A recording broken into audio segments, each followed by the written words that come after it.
Ini yang kita akan mau dengarkan dari Pak Rustam tentang undang-undang perkawinan supaya kita bisa memahami ya kenapa di tata dasar tata rumah tangga BTN kita mengakomodir undang-undang perkawinan dalam aturan kita. Nah, untuk tidak membuang-buang waktu, maka kami segera memberi kesempatan kepada Pak Rustam untuk menjelaskan kepada kita tentang undang-undang perkawinan. Iya, terima kasih Pak Yeswan selaku moderator. Selamat siang, salam sejahtera untuk kita semua. Salam. Ya, kita bersyukur pada hari ini kita sudah memasuki materi yang dipercayakan kepada kami tentang aturan perundang-undangan atau secara aturan hukum yang berlaku di Indonesia itu yang akan saya bawakan pada hari ini. Dan materi ini sudah ada beberapa tempat saya sudah sampaikan di pelayanan gereja Toraja Mamasa. Saya sudah sampaikan pada saat pengurapan pendeta di Batu Isi. Baru juga 1 bulan yang lalu di Klasis Laheroi. Dan ada kegiatan PPGTN juga saya sudah sampaikan materi ini dengan penyempurnaan sesuai dengan kebutuhan. Perkawinan ini sangat penting di dalam kehidupan kita. Dan kembali, kenapa perkawinan bukan pernikahan? Nah, ini juga perlu dijelaskan. Karena pertama, kalau kita mempelajari literatur, ternyata diperbedakan antara perkawinan dengan pernikahan. Pernikahan ini erat kaitannya dengan upacara dan administrasi. Tapi bawa itu administrasimu dan upacaramu kemana-mana, kalau tidak kawin-kawin, tidak akan ada keturunannya.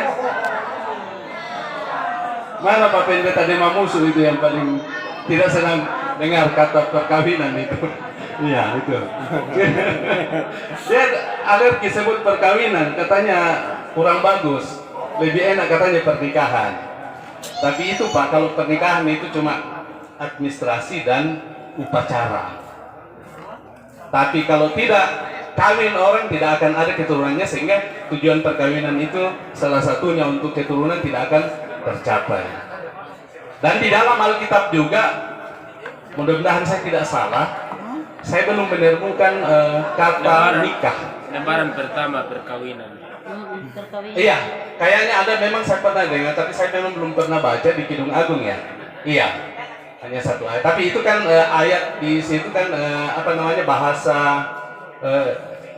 seni apa namanya ya? Ya itu, iya simbol. Tapi perkawinan. Kalau dari segi undang-undang, dari dulu sampai sekarang perkawinan. Jadi yang pertama, perkawinan ini kan perkawinan kita di Indonesia sebetulnya sebelum ada agama dan sebelum orang Eropa masuk, perkawinan kita itu kan perkawinan berdasarkan adat istiadat. Iya. Tapi setelah Belanda masuk menjajah Indonesia selama 350 tahun, maka hukum-hukum di Belanda itu dibawa ke Hindia Belanda atau Indonesia pada waktu itu, yang istilahnya namanya BW, Burgerlijkwetboek, Kitab Undang-Undang Hukum Perdata. Jadi itu diberlakukan berdasarkan asas konkordansi dan berlaku secara umum di Hindia Belanda atau di Indonesia, di mana di sana diatur tentang perkawinan. Buku 1 bab 4 Kitab Undang-Undang Hukum Perdata. Dan sejalan dengan itu, setelah Indonesia merdeka itu diberlakukan, kita juga pernah ada undang-undang sebelumnya itu yang namanya Hoci. Hoci itu khusus berlaku bagi perkawinan Kristen di Indonesia. Hoci itu Hulewik Ordonansi Kristen Indonesia. Jadi aturan perkawinan yang berlaku bagi orang Indonesia. Kemudian berkembang, maka disahkanlah Undang-Undang Nomor 1 Tahun 74 tentang perkawinan. Nah, ini rupanya sejak tahun 74 sampai sekarang, Undang-Undang Nomor 1 ini belum tersosialisasi di mana-mana. Karena saya buktikan, saya sudah keliling, ternyata memang banyak sekali belum memahami maksud perkawinan berdasarkan undang-undang. Ya. Saya sudah keliling gereja dari desa ke desa, karena kami juga ada kegiatan penyuluhan hukum di kantor lembaga bantuan hukum, dan itu ada kegiatan kami. di mana-mana dan salah satu materi ini yang kami sampaikan. Sehingga ya pada kesempatan ini izinkan saya menyampaikan sedikit hal tentang aturan perkawinan berdasarkan undang-undang. Jadi yang pertama harus kita pahami apa itu perkawinan. Bukan pernikahannya, karena ini undang-undang menulis ya. Perkawinan itu sudah dirumuskan berdasarkan Undang-Undang Nomor 1 Tahun 74. Apa dikatakan di sana? Dikatakan bahwa perkawinan adalah ikatan lahir dan batin antara seorang laki-laki dan seorang perempuan dengan tujuan membentuk keluarga atau rumah tangga yang kekal berdasarkan ketuhanan yang Maha Esa. Jadi rumusan undang-undang ada 4 unsur perkawinan harus dipenuhi. Yang pertama adalah unsur ikatan. Itu tadi saya sebutkan, ikatan lahir dan batin. Jadi perkawinan itu adalah ikatan lahiriah dan batinnya, bukan hanya lahiriah saja. Karena mungkin hanya hewan-hewan saja di luar manusia yang melakukan perkawinan tanpa ada ikatan batinnya, lahiriah saja. Kemudian unsur yang kedua yang melangsungkan perkawinan itu adalah laki-laki dengan perempuan. Kita di GTM kan sudah pernah ada kasus perkawinan sejenis, ya kan? Undang-undang tidak sudah mengatur bahwa yang boleh melangsungkan perkawinan adalah laki-laki dan perempuan. Kita belum mengenal namanya perkawinan sejenis. Kemudian unsur yang ketiga, tujuan perkawinan adalah membentuk keluarga atau rumah tangga yang kekal. Saya kira sejalan juga dengan ajaran kita. Tidak ada perkawinan yang sementara. Ada istilah kawin kontrak. Itu pernah dipraktekkan di Indonesia juga, tetapi itu bukan asli hukum Indonesia, tetapi itu hukum bawaan. Kemudian unsur yang keempat adalah unsur religius ya, berdasarkan ketuhanan yang Maha Esa. Jadi 4 unsur ini merupakan unsur penting dari setiap perkawinan yang diatur dalam undang-undang. Kemudian perkawinan menurut GTM ya, saya coba campur sedikit ya. Bab 2 pasal 7 tata rumah tangga, perkawinan Kristen adalah perjanjian kudus dan bersifat permanen antara seorang laki-laki dan seorang perempuan yang setelah sidi untuk hidup bersama sebagai suami istri. Jadi ini jelas ya. Jadi perkawinan menurut kita GTM adalah salah satu bentuk pelayanan. Kemudian peneguhan perkawinan adalah bentuk pelayanan GTM untuk jelas ya, untuk mengesahkan perkawinan warga. Jadi jelas kita di GTM itu pemahaman kita sama dengan pemahaman undang-undang. Kemudian kita juga sudah adopsi batas usia perkawinan adalah 19 tahun ya. Itu. Kemudian bagaimana sahnya perkawinan? Nah, ini juga banyak sekali yang saya hadapi diskusi dengan teman-teman pendeta atau majelis gereja di mana-mana. Dianggap bahwa perkawinan itu sahnya itu kalau dicatatkan di kantor catatan sipil. Tapi undang-undang sudah mengatur di pasal 2 itu jelas. Perkawinan adalah sah apabila dilakukan menurut hukum masing-masing agama dan kepercayaannya. Sahnya perkawinan kalau dilangsungkan berdasarkan ajaran agama atau kepercayaannya. Nanti ayat 2-nya baru dikatakan tiap-tiap perkawinan dicatat menurut peraturan perundang-undangan yang berlaku. Jadi bukan sahnya perkawinan karena dibawa ke kantor catatan sipil, dicatatkan di BS, Burgerlichstan ya, pencatatan sipil, tetapi dia sah pada saat dilakukan pemberkatan dan peneguhan dan pemberkatan perkawinan di gereja. Jadi kitalah ini yang membuat, bapak-bapak, ibu-ibu yang membuat sah itu perkawinan, bukan karena dicatatkan di sana. Karena sekarang kalau mau catatkan perkawinan juga harus lampirkan akta perkawinan dari gereja bagi yang beragama Kristen. Teman-teman yang lain yang muslim itu sudah diatur tersendiri ya. Dia sekaligus begitu icap kabul hari itu juga terbit namanya akta perkawinannya, karena dia satu paket dengan pencatatan. melalui kantor urusan agama. Tapi kita di luar agama Islam, pengaturannya adalah di kantor catatan sipil tempat kita mencatatkan perkawinan. Masalah pencatatan perkawinan juga ini masih kita menghadapi kendala, tapi mudah-mudahan ke depan. Ya, usia perkawinan jelas sekali diatur dalam undang-undang pasal 7 Undang-Undang Nomor 16 Tahun 2019. Pasal 7 ini Undang-Undang Nomor 16 adalah revisi terhadap Undang-Undang Nomor 1 Tahun 2004. Tapi yang mengalami perubahan mendasar di sana hanya satu pasal, pasal 7, yaitu usia perkawinan. Kalau dalam Undang-Undang Nomor 1 Tahun 2004 itu 17 tahun bagi perempuan dan 19 tahun bagi laki-laki. Nah, sekarang setelah melalui uji materi di Mahkamah Konstitusi, keluarlah putusan Mahkamah Konstitusi bahwa perbedaan usia perkawinan itu melanggar hak-hak konstitusional, sehingga harus diseragamkan. Dan disepakatilah bahwa keseragaman yang paling ideal adalah usia 19 tahun, sehingga dikeluarkanlah Undang-Undang Nomor 16 Tahun 2019 sebagai perubahan pasal 7 Undang-Undang Nomor 1 Tahun 2004. Kemudian sebagai pengecualiannya, ini yang hampir tiap saat saya mendapat telepon dari para pendeta majelis gereja tentang bagaimana kalau belum cukup usia 19 tahun. Di sini ayat 2-nya mengatakan bagi pasangan yang belum berusia 19 tahun dapat dilangsungkan setelah mendapat dispensasi perkawinan dari pengadilan. Dari pengadilan. Kalau Undang-Undang Nomor 1 2004 bisa diperhatikan di situ, dia mengatakan mendapat diizin dari presiden malahan. Undang-Undang Nomor pasal 7 ayat 2 Undang-Undang Nomor 1 Tahun 2004 menyebutkan bahwa bagi mereka yang belum cukup umur, maka itu boleh dilangsungkan setelah mendapat izin dari presiden. Sekarang malah disederhanakan, dan sudah pasca sidang Sinode Am sudah banyak sekali kasus permohonan dispensasi yang sudah jalan.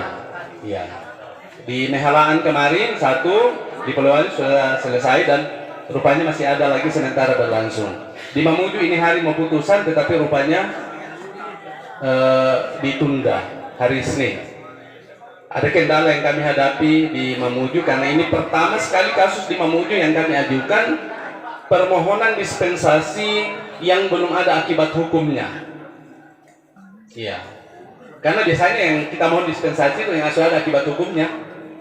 Iya. Tidak ada pilihan lain. Tapi ini kami coba karena ini kebetulan kami berdomisili di Mamuju, menyederhanakan juga teman-teman yang mengajukan permohonan, maka melalui lembaga bantuan hukum di kantor saya, kami mencoba menangani satu perkara dari Mamuju Tengah. Sekarang nanti kita lihat putusannya kira-kira hari Senin. Ada kendala yang kami hadapi pada saat pemeriksaan calon perempuan ini. Rupanya waktu ditanya-tanya oleh hakim, karena namanya dia mungkin gugup, akhirnya hakim mulai curiga. Kayaknya dia dipaksa ini anak. Akhirnya kita dianjurkan untuk melakukan pemeriksaan psikologi kejiwaan. Tapi ya sudah ada hasilnya juga, ternyata tidak ada gangguan kejiwaan. Sehingga itu kita ajukan lagi bukti bahwa memang murni keinginannya untuk melangsungkan perkawinan, bukan karena ada paksaan. Jadi dispensasi ini bukan diberi begitu saja. Harus kita mengajukan permohonan, dan permohonan itu ada argumentasinya. Bahwa kan orang tua tidak sanggup lagi, dan menurut kebiasaan kami di kampung, laki-laki dan perempuan tidak boleh jalan bersama-sama pada malam hari, tapi anak kami tidak bisa kami larang lagi. Buat argumentasi seperti itu. Nanti kita buktikan, panggil orang tua, iya Pak Hakim, ini begitu keadaannya.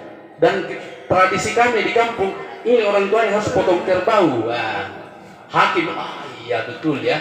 Ini lebih baik kita kaji izin daripada risikonya lebih berat ya. Jadi ada argumentasi yang meyakinkan diikuti dengan pembuktian. Begitu kalau proses pengadilan, dan tidak satu hari. Betul-betul hakim itu adili, baru bisa mendapatkan dispensasi. Jadi ini catatan penting bahwa usia perkawinan bukan harga mati dilarang, tetapi ada peluang yang diberikan oleh undang-undangnya bahwa itu memungkinkan bisa dilakukan. Asas perkawinan ini penting juga bagi kita gereja. Jadi kita sebetulnya hampir sama dengan hukum Belanda ya, hukum KUH Perdata. Kita menganut asas monogami mutlak. Pada saat yang sama seorang laki-laki hanya boleh memiliki seorang istri dan seorang perempuan hanya boleh memiliki seorang suami. Kita tidak mengenal namanya poligami, apalagi namanya poliandri ya. Poligami saja tidak bisa, apalagi poliandri ya. Begitu bahayanya kalau poliandri. Tapi di belahan dunia ini ada yang mengenal namanya poliandri. Satu perempuan memiliki lebih dari satu suami, laki sebagai suami. Yang lainnya lagi ada dikasih izin pengadilannya, tapi ini katanya jangan terlalu dibocorkan, jangan sampai orang pergi minta izin ke pengadilan untuk bisa ini. Tapi perhatikan baik-baik, di situ pengadilan dapat memberi izin kepada seorang suami untuk beristri lebih dari seorang apabila dikehendaki oleh pihak-pihak yang bersangkutan dan tidak bertentangan dengan adat kebiasaan setempat. Ada peluang. Nah ini, tolong diperhatikan ini kalau bisa di setiap jemaat paling tidak diterapkan ini syarat-syarat dilangsungkannya perkawinan. Apa syaratnya? Pertama, buatkan mereka persetujuan secara sukarela. Apa susahnya? Bikinkan formulir, isi kok di sini. Waktu saat pastoral buat pernyataan. Karena undang-undang mengatakan didasarkan pada persetujuan kedua belah pihak. Buatkan persetujuan kedua belah pihak bahwa betul-betul mereka setuju, tidak ada paksaan. Iya. Enggak repot ini. Kemudian ini yang dilupakan juga ayat 2-nya. Bagi yang belum berusia 21 tahun mendapatkan izin dari kedua orang tua. Harus dibikinkan formulir itu. Karena ini jangan diabaikan karena ketentuan undang-undang ini. Jadi 19 tahun boleh, tapi yang belum berusia 21 tahun, undang-undang mengatakan masih perlu mendapat persetujuan dari orang tua atau izin dari orang tua. Kemudian ya, usia 19 tahun ini saya kira sudah jelas ya. Larangan perkawinan. Undang-undang mengatur tentang larangan perkawinan. Yang pertama, dilarang melangsungkan perkawinan kan ada hubungan darah dalam garis keturunan ke bawah atau ke atas. Ke atas itu orang tua kepada anaknya atau kepada neneknya, kakeknya kalau ada terjadi ya.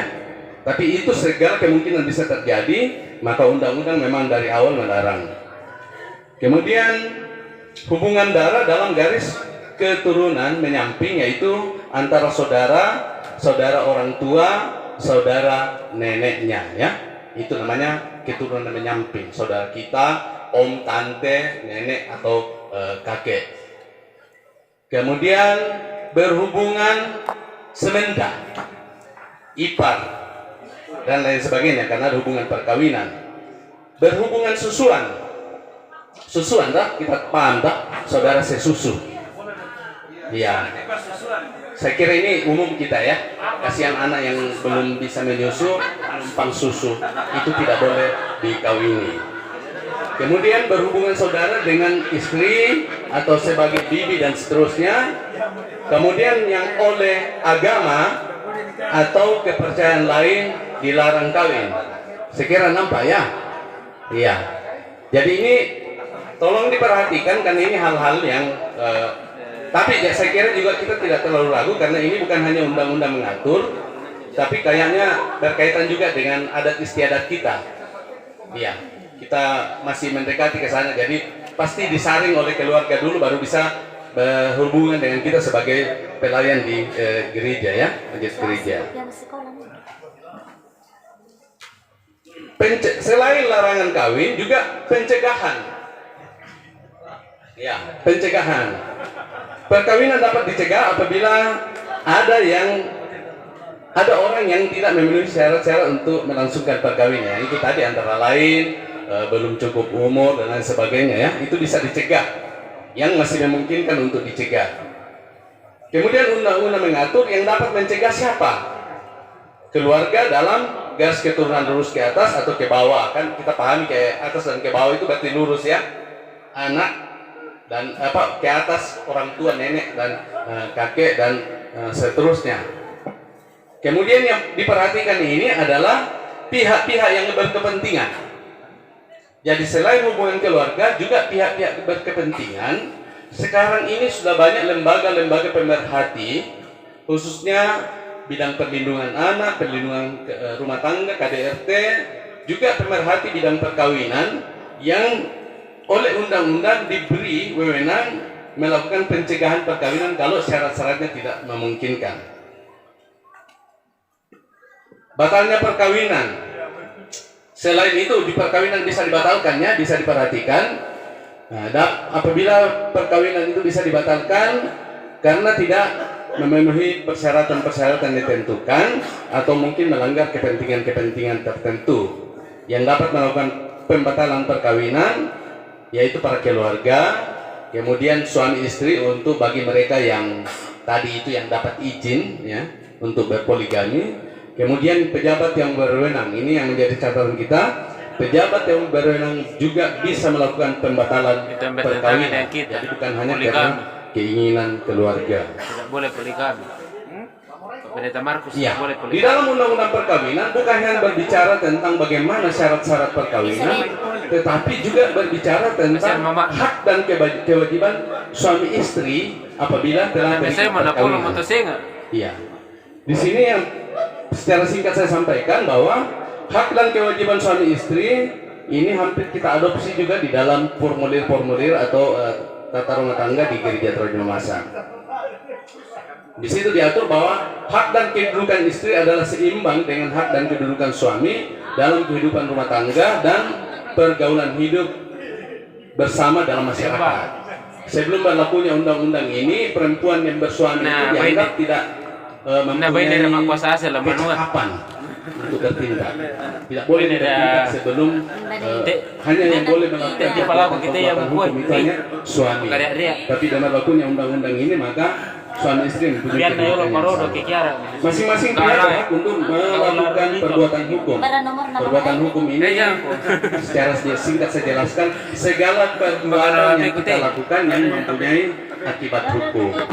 Membeli, menjual, mengoper, menggadaikan dan lain sebagainya ya. Itu semua adalah perbuatan-perbuatan hukum. Kemudian suami adalah kepala keluarga, tidak ada masalah. Istri ibu rumah tangga. Kemudian istri adalah ibu rumah tangga. Suami istri harus mempunyai tempat kediaman. Ini kadang-kadang diabaikan juga, padahal ini tentu sekali dalam bentuk pastoral. Harus kita sudah sampaikan ya. Setelah kamu orang menikah, jangan numpang sama mertua ya.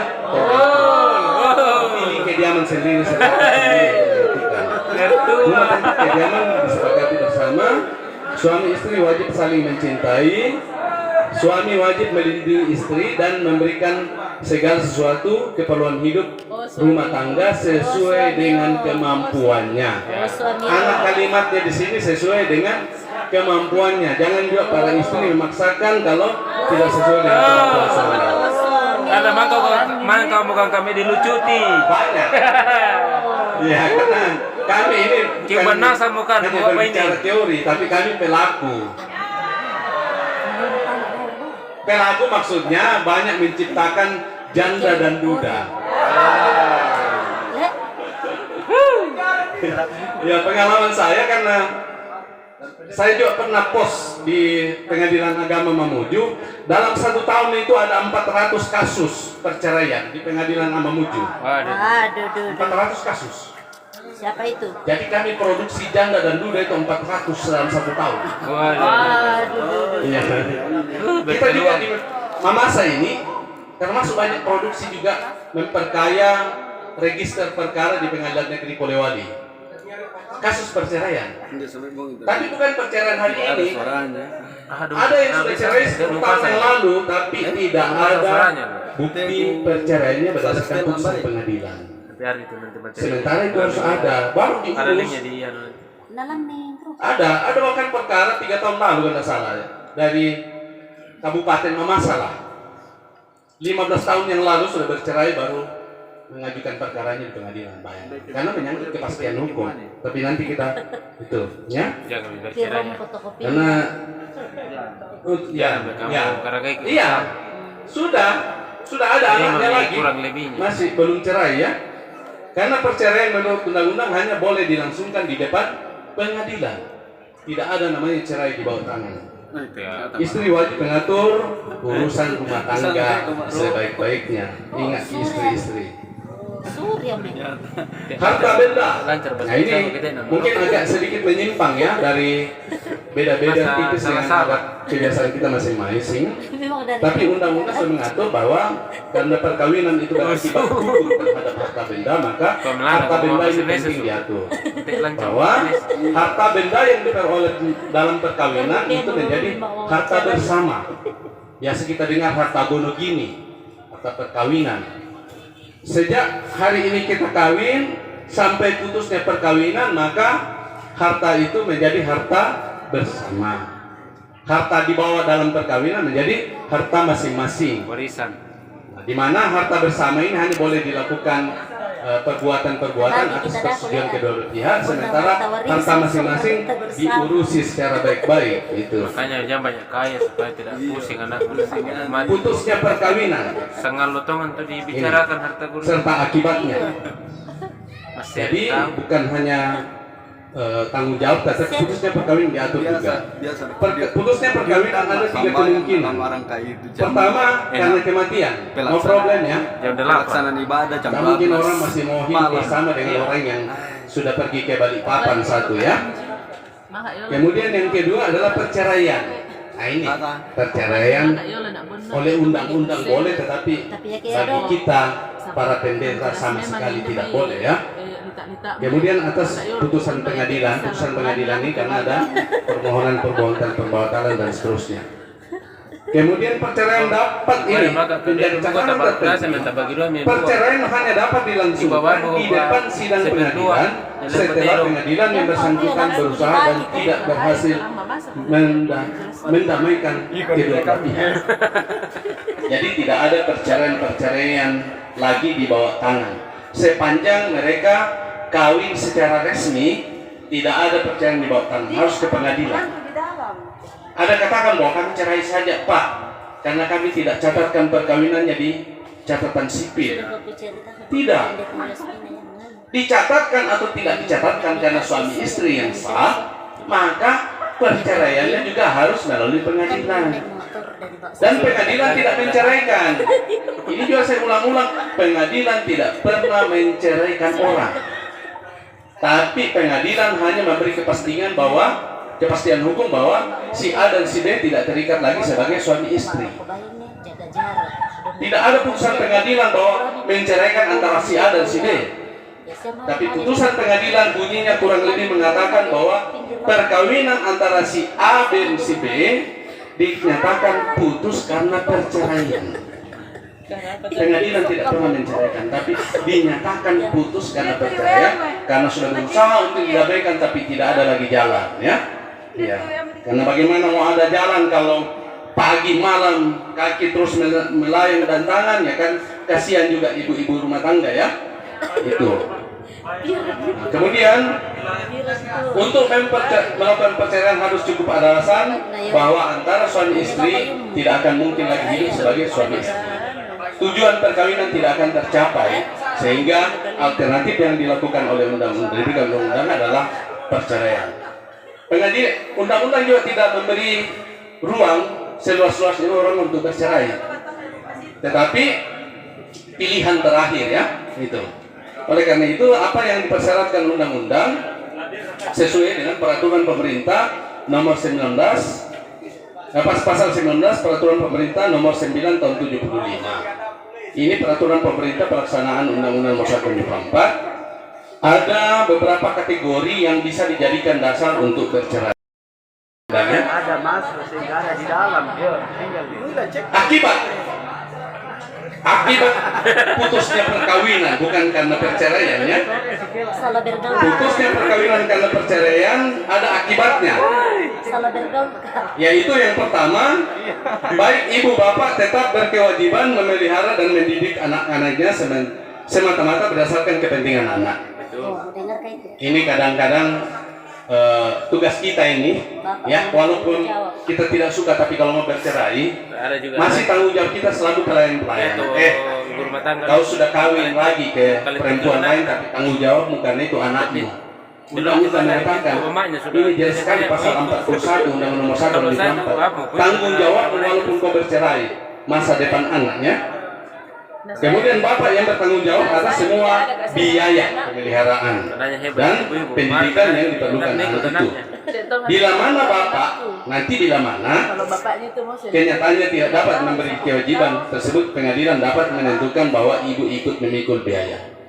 Jadi ini tugas kita juga, jelaskan. Bapak, walaupun kau sudah punya mama baru, kau masih bertanggung jawab untuk menafkahi anak-anakmu ya, dari perkawinan semula kalau memang sudah pilihanmu untuk bercerai. Aduh. Sian. Kedudukan anak, ini tadi yang saya sebutkan. Anak yang sah adalah anak yang lahir dari suatu akibat dari perkawinan yang sah.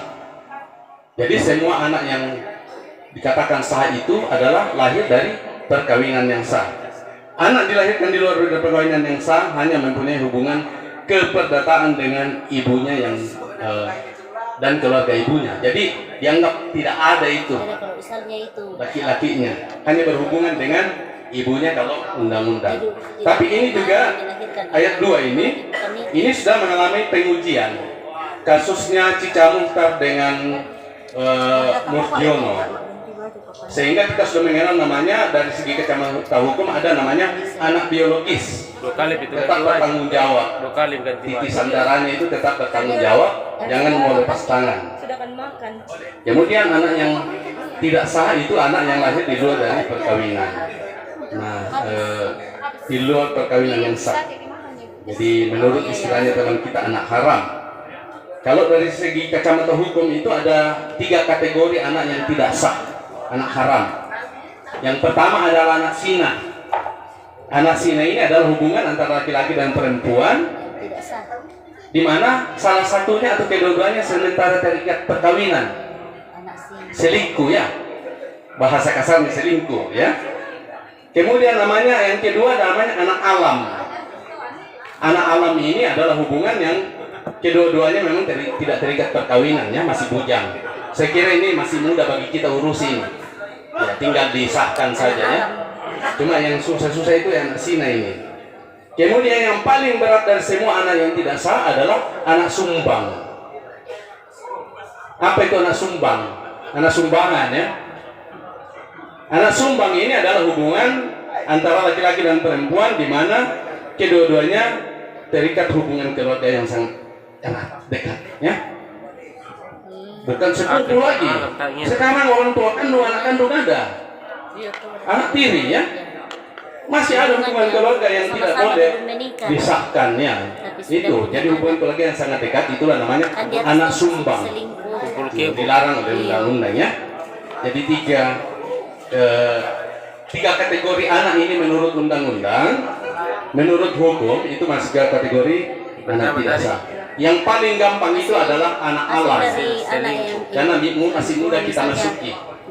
Tapi anak zina, apalagi anak sumbang, paling susah untuk dipastikan statusnya. Hanya bisa paling larinya ke anak angkat saja. Hak dan kewajiban orang tua, secara singkat saja saya sampaikan bahwa orang tua wajib mendidik dan membesarkan anaknya.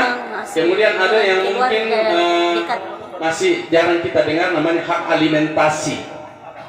Hak alimentasi itu adalah hak orang tua menuntut kepada anak-anaknya yang sudah hidupnya layak tetapi menterlantarkan orang tuanya.